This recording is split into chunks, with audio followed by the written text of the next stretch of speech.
Welcome to the Idiot Box. This is Interstellar. The movie takes place in 2067. A global famine has forced ex-NASA pilot Joseph Cooper to work as a farmer. One day, Cooper experiences a gravitational anomaly in his daughter Murph's bedroom. He deduces it to be a pattern of GPS coordinates, and following it, arrives at a top-secret NASA facility. He is introduced with Professor Brand, who tells him that soon enough Earth will become uninhabitable to support human life. They are looking for possible solutions. He tells Cooper that they have found a wormhole near Saturn, which leads to several galaxies with several habitable planets, and the wormhole was put there by something or someone. There are two plans in place to save humanity. Plan A is using a space station to carry the surviving humans through the wormhole, and he claims to be working on a gravity equation to lift the station to space. And Plan B is to put pre-fertilized eggs to repopulate a planet. Brand also tells him that 12 scientists went ahead years ago on a suicide mission to find viable planets to support human life. Brand enlists Coopers to pilot an exploratory spacecraft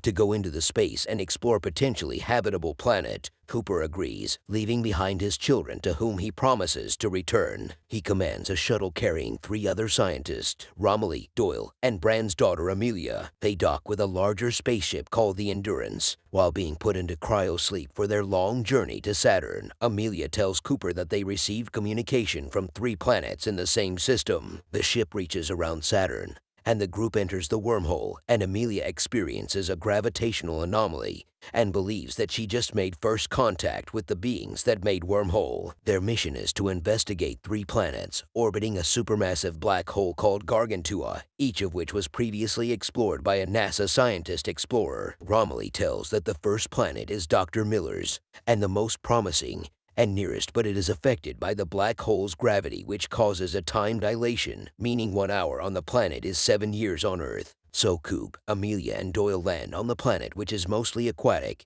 and find Miller's destroyed ship, and a big tidal wave of water hits them, which kills Doyle. The same tide also causes the probe's engines to be filled with water, forcing Cooper and Amelia to wait significantly longer than required for them to dry out. When they return to Endurance, they find that 23 years have passed on Earth, and Romilly, who stayed behind, has aged significantly. Coop watches video messages sent by his family, who have grown up, and Murph has become a scientist and works with Brand at NASA. She learns from a dying Professor Brand that he gave up on solving his gravity equation years ago, knowing that information is needed from inside a black hole, which is impossible to achieve. Instead, he doomed humanity to their extinction, putting their mission's hopes on Cooper's team succeeding to establish a space colony using pre-fertilized eggs on a new habitable planet. Brand dies and Murph relays the information back to the Endurance, but the crew has already departed to the second planet. At this planet, the crew finds its explorer, Man, to be alive. They awaken him from cryostasis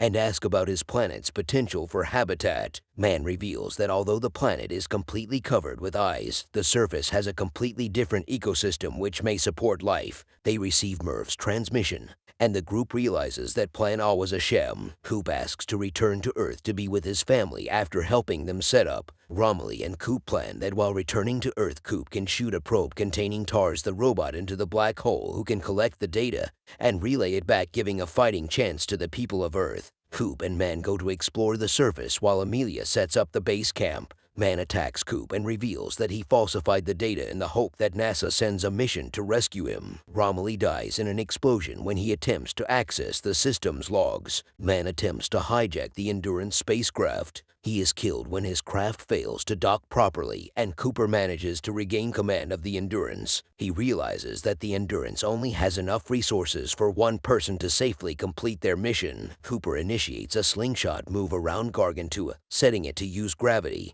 and be propelled to the final planet. At the last minute, he sacrifices himself by detaching from the spaceship so that Amelia might safely complete the mission. Cooper survives falling into the black hole and finds himself inside a 5-dimensional tesseract, out of view from beyond the event horizon. Back on Earth, Murphs revisits her bedroom to look for clues. The tesseract is composed of moments in time from inside Murph's bedroom, deducing that this construct has been created by future humans with the ability to time travel. Cooper understands his mission is to communicate with Murph from inside this higher dimension.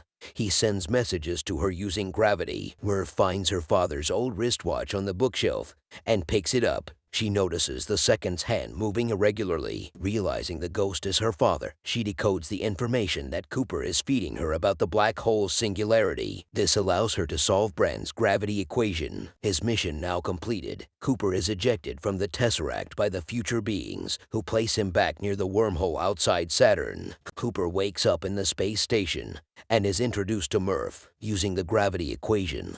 Murph orchestrated humanity's exodus from Earth and is now nearing the end of her life. Due to the extreme time dilation around Gargantua, Cooper has aged only a few years when he sees Murph again. Older than him and nearing death, she advises him to seek out Amelia. Cooper agrees and sets off on a journey again. Meanwhile, on the mission's final planet, Amelia is setting up a new colony for future humans to inhabit. She removes her helmet and breathes in the air, showing that the planet is capable of supporting human life. Thank you for watching.